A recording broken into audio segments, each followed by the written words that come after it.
दोस्तों नमस्कार, मैं संतोष सर जेएमएस इंस्टीट्यूट में आपका हार्दिक स्वागत करता हूँ। दोस्तों देखिए, मैं जो छोटे छोटे टॉपिक बना रहा हूँ ना, ये जो टॉपिक है ना इतनी इम्पोर्टेंट है कि आपके एग्जाम में 100% आने की उम्मीद क्या आने ही आने हैं। तो अभी इस समय आप लोग कहीं नहीं निकल पा रहे हैं, देख रहे हैं जैसे कि आप जो है इस समय कोविड-19 के चलते और घरों में इस समय बैठे हैं, तो हम लोग क्यों ना इसका फायदा उठाएं। ठीक है, आपको हम घर बैठे आपको मटेरियल प्रोवाइड करा रहे हैं, तो प्लीज इस वीडियो को देखिए और अपने फ्यूचर को और स्ट्रांग बनाइए। तो आज हम बात करेंगे जो आपका टॉपिक है, उस टॉपिक का नाम है आपका रेशियो एंड प्रोपोर्शन, यानी कि अनुपात और समानुपात। तो अनुपात और समानुपात के कुछ क्वेश्चंस मैं यहाँ पर इंपॉर्टेंट क्वेश्चंस आपको बताता हूँ, सिखाता हूँ कि कैसे क्वेश्चंस किए जाते हैं। तो वो आप देखिए यहाँ पर, देखिए जैसे कि पहला क्वेश्चन है, यदि ए अनुपात बी इक्वल टू 4:5 तथा लिखा है बी और सी इक्वल टू 6:7 हो, तो ए अनुपात सी की वैल्यू बताइए। तो मैं अगर क्वेश्चन फर्स्ट की यदि यहाँ पर बात करता हूँ, तो ये ए और बी है आपका, ए और बी।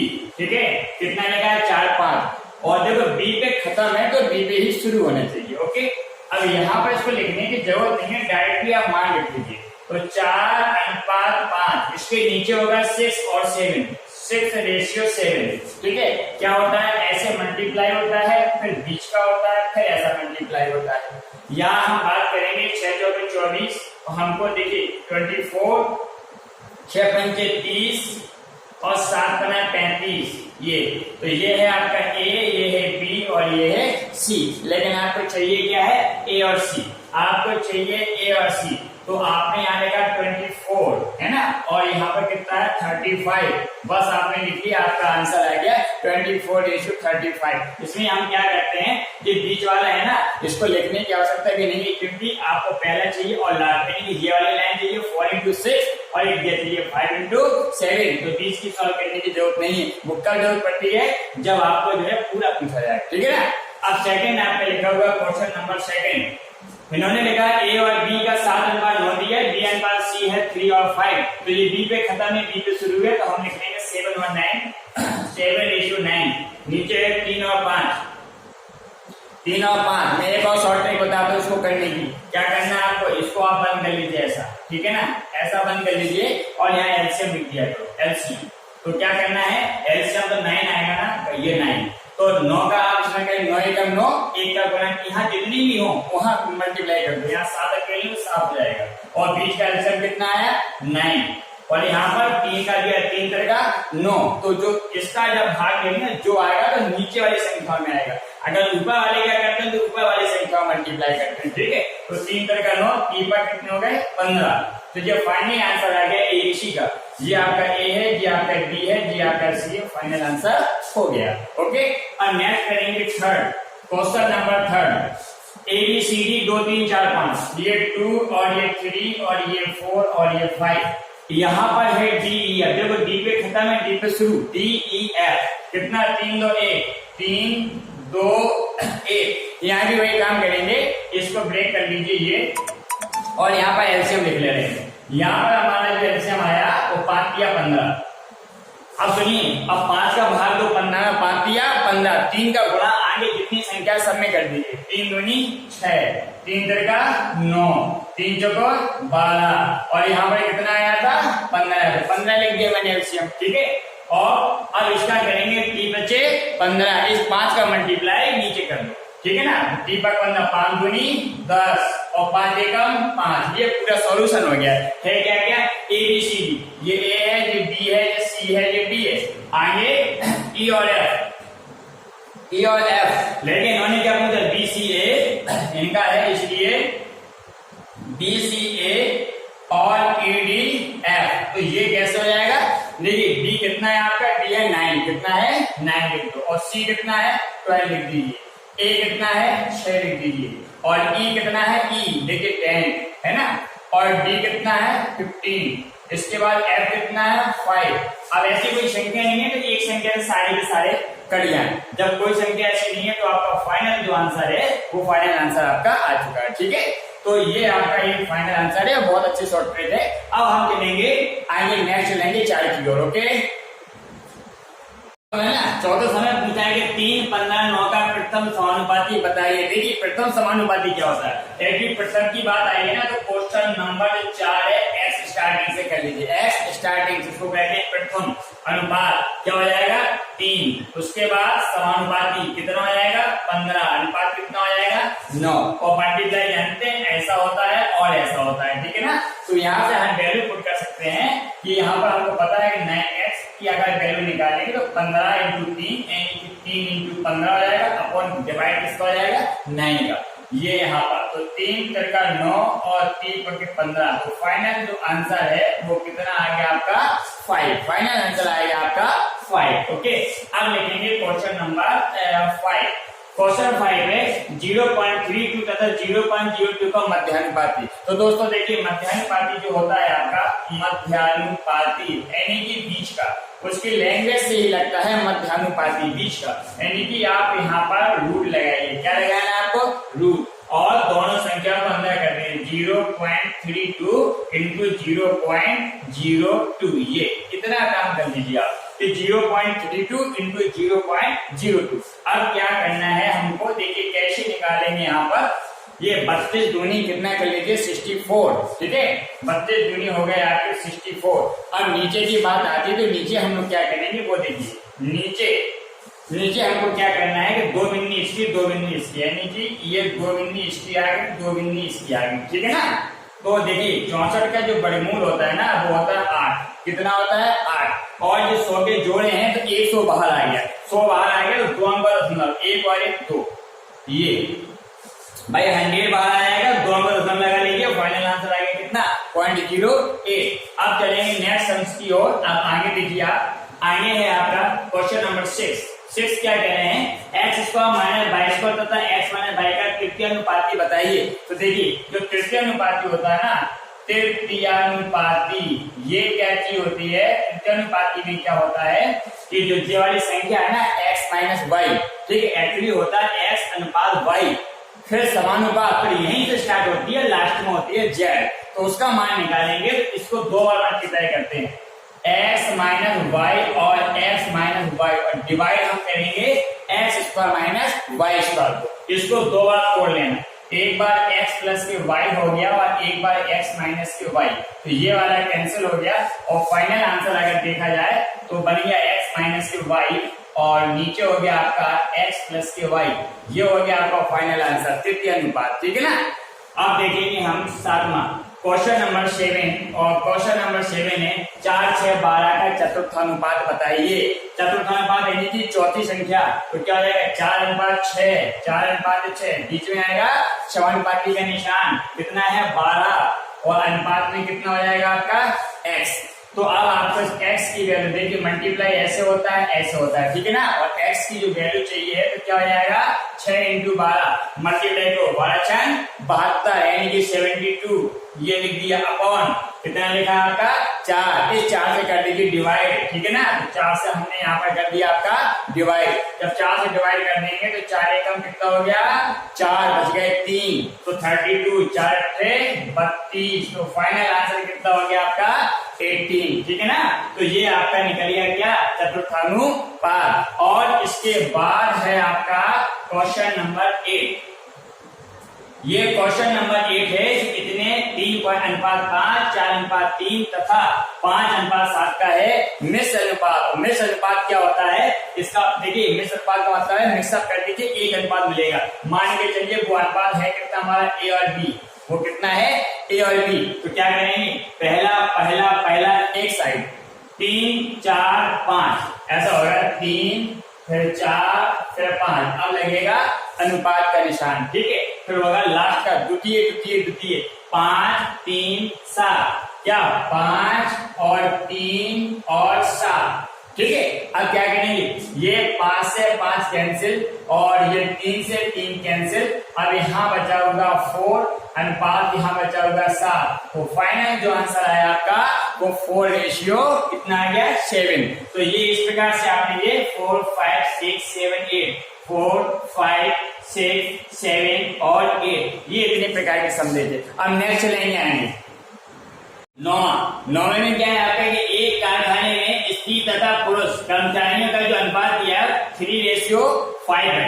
यदि स्त्रियों की संख्या पुरुषों की संख्या से 40 कम है तो कारखाने में कर्मचारियों की संख्या बताइए। तो देखिए यहाँ क्या करेंगे, 9वें सवाल में उन्होंने सीधा कहा कि कर्मचारियों का अनुपात कितना 3:5, ठीक है ना। तो और यहाँ पर पुरुषों की संख्या दी है 40, तो एक शॉर्ट विधि से सॉल्व करेंगे। क्या करेंगे, 5 3 डिफरेंस कितना 2। अगर 1 होता ना तो उसका लॉजिक अलग होता है, और जो 2 होता तो उसके लिए क्या करेंगे 2 है। मतलब जितना आपका गैपिंग एक साथ ही गैपिंग है तो जो हो जाएगा 3 + 3 5, और एक बार लेस कर दो 5 - के 3 और इंटू कितना हो जाएगा 40, कितना कम है 40, या मल्टीप्लाई कर दीजिए। ये 5 3 8, 5 में 3 गए 2 इंटू हो गया 40, और 2 से काट दीजिए 20, 8 दूनी 16। तो टोटल कितने हैं आपके कर्मचारी 160। तो टोटल कर्मचारी हैं आपके 160। ओके, अब हम नेक्स्ट बात करेंगे ये 10वें सवाल की।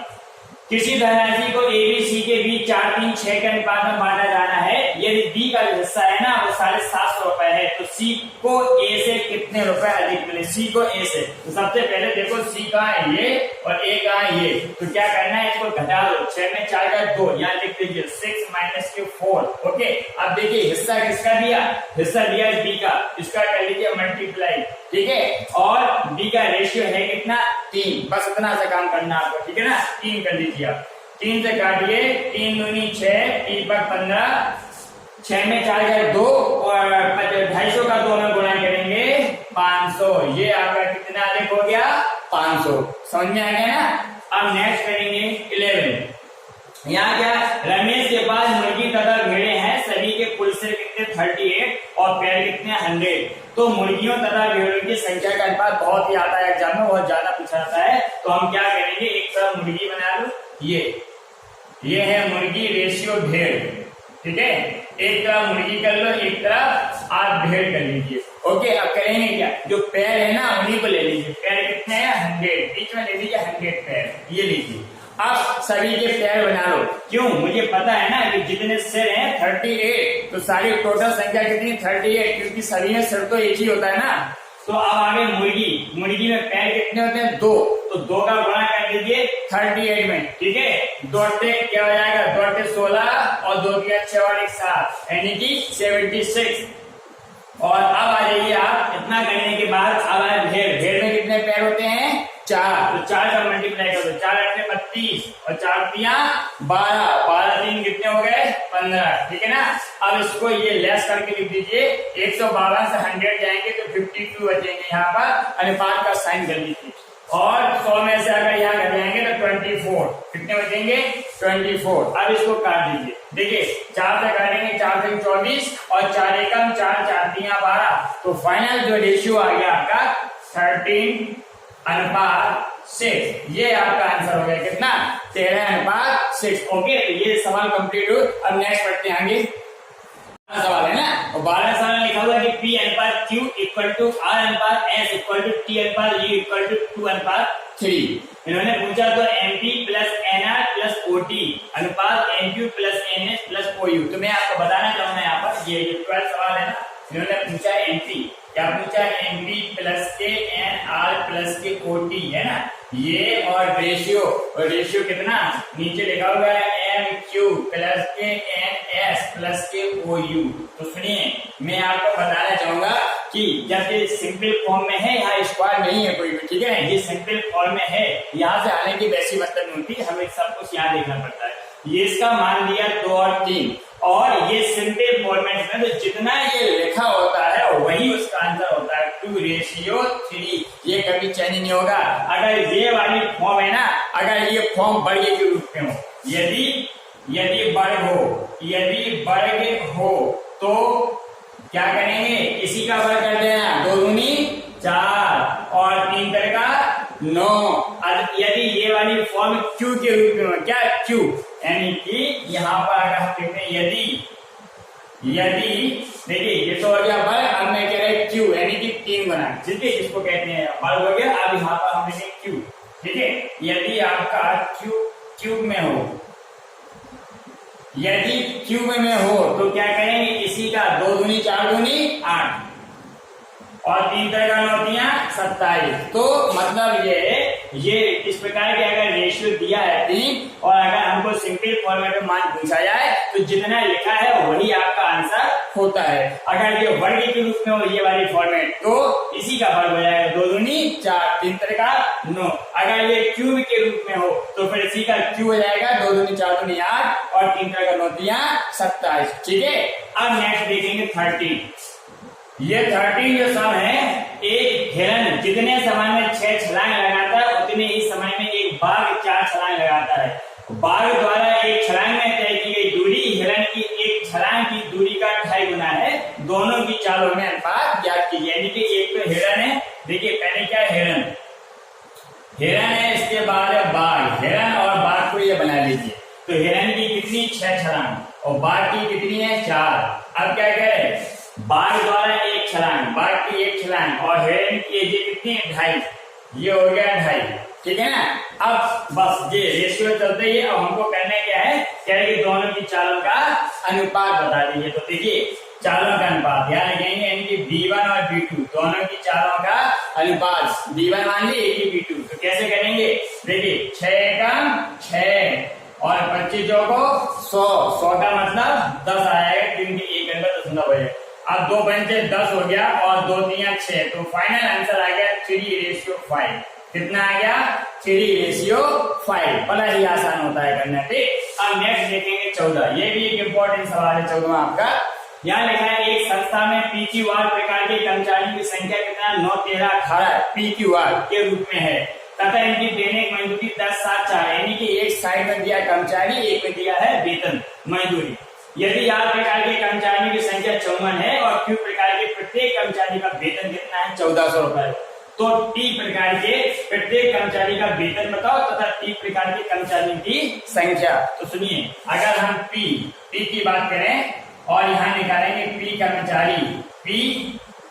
कर्मचारियों की संख्या की यदि बात करते हैं संख्या, तो सुनो, जब पी कर्मचारियों की संख्या की बात करोगे तो संख्या वाला ढूंढ लो, संख्या है किसी कर्मचारी कितना है। देखिए कर्मचारी ये रहा, कर्मचारी आर के कर्मचारी संख्या कितनी है 54, तो यहाँ लिखो 54 और ये 54 किसकी है आर की। तो आर देखिए कर्मचारी वाला ये दिया और आर कहाँ पर 18 है, कितना है 18, उसको कर लीजिए नीचे और जिसका पूछा उसका मल्टीप्लाई कर लो। पी का पूछा, पी कितना आता है 9, ये सी बस हो जाएगा।